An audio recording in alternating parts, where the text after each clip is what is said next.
സമസ്തയിൽ league പക്ഷക്കാരായവരാണ് പ്രശ്നമുണ്ടാക്കുന്നത് എന്ന് പൊന്നാനിയിലെ LDF സ്ഥാനാർത്ഥി KS Hamza തിരിച്ചടി ഭയന്നാണ് സമസ്തയിലെ ഒരു വിഭാഗം വിളിച്ച വാർത്താ സമ്മേളനം നേതാക്കൾ ഇടപെട്ട് മാറ്റിയത്.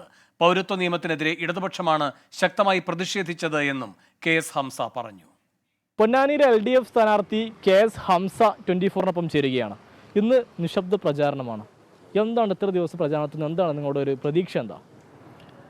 ഞങ്ങൾ എല്ലാ ദിവസവും പ്രതീക്ഷയുടെ തോത് കൂടിക്കൊണ്ടിരിക്കുകയാണ്.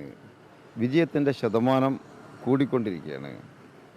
നാളെ ഓരോ ദിവസം കഴിയുന്നിടത്തോളം വിജയ ശതമാനം കൂടിക്കൊണ്ടിരിക്കുകയാണ്. അതുകൊണ്ട് തന്നെ വലിയ ഭൂരിപക്ഷത്തോടു കൂടി വിജയിക്കും. ഇപ്പോൾ ഈ CIC കഴിഞ്ഞ ദിവസം ഒരു സർക്കുലർ ഇറക്കിയിട്ടുണ്ട്. ഇന്ത്യ മുന്നണിക്ക് വോട്ട് ചെയ്യണം, മതവിരുദ്ധർക്ക് വോട്ട് ചെയ്യരുതെന്നാണ് അതിൽ പറയുന്നത്. ആ വോട്ട് അപ്പോൾ നമുക്ക് കിട്ടുമോ? എങ്ങനെയാണ്? അതന്നെ ഞങ്ങൾ പറയുന്നത്. CIC പറഞ്ഞ കറക്റ്റാണ്. CIC പറയാണ്ട ഒരു സാഹചര്യം വേറെയാണ്. സമസ്തയിൽ നിന്നുള്ള ഒരു ചെറിയ വിരുദ്ധ സംഘം കൂടി ഒരു പത്രസമ്മേളനം നടത്താൻ തീരുമാനിച്ചു. അത് സമസ്ത ഒന്നിച്ചെതിർക്കും എന്നവർക്ക് ബോധ്യം തോന്നും. അങ്ങനെ വന്നപ്പോൾ അതിനെ മറികടക്കുക, അത് ഒഴിവാക്കി ഒരു CICയുടെ ഒരു പത്ര റിലീസിലാണ്ട് ഒതുക്കിയെന്ന് മാത്രമേ ഉള്ളൂ. CIC പറഞ്ഞ കാര്യം ശരിയാണല്ലോ.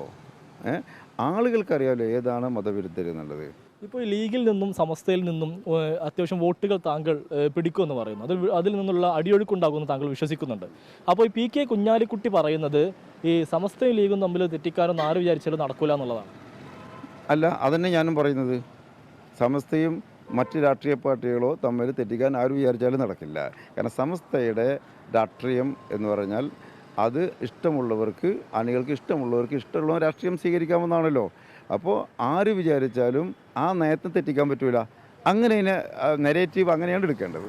താങ്കൾ കഴിഞ്ഞ ദിവസം പറയുന്നുണ്ടായിരുന്നു ഒരു ജമാഅത്തെ ഇസ്ലാമിയുടെ ഒരു സ്വാധീനം ലീഗിലുണ്ട് എന്നൊക്കെ പറയുന്നത്. അത് എന്തുകൊണ്ടാണ് അങ്ങനെ പറയാൻ കാരണം? അല്ല, അത് സമസ്തയിൽ വ്യാപകമായി സുന്നത്ത് സമസ്ത മാത്രമല്ല, AP വിഭാഗം സമസ്തയും EK വിഭാഗം സമസ്തയൊക്കെ ഉണ്ടല്ലോ.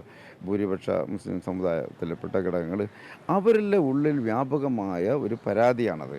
ഈ തെരഞ്ഞെടുപ്പിൽ ജമാഅത്തെ ഇസ്ലാമിയുടെ വനിതകളെ കൊണ്ടുവന്ന് കുടുംബയോഗങ്ങളിൽ പങ്കെടുപ്പിക്കുകയും പ്രസംഗിക്കുകയും ചെയ്തപ്പോൾ ആ വിഭാഗത്തിൻ്റെ ഉള്ളിൽ സമ്മർദ്ദം കൂടിയിട്ടുണ്ടാവും, പ്രശ്നങ്ങളൊക്കെ ഉണ്ടാവും. അവർ ആശങ്കയോടുകൂടിയാണ് അതിനെ കാണുന്നത്. എന്തായിരുന്നു അതിൻ്റെ ഉദ്ദേശം എന്നുള്ളവർ ആലോചിക്കുമല്ലോ. ഏതായാലും ഈ മുസ്ലിം ലീഗിന് അകത്തും ഒപ്പം തന്നെ സമസ്തയുമായി ബന്ധപ്പെട്ട തർക്കങ്ങളുമൊക്കെ അത് തെരഞ്ഞെടുപ്പിൽ പ്രതിഫലിക്കുമെന്നുള്ളതാണ് KS ഹംസ പറഞ്ഞു വെക്കുന്നത്.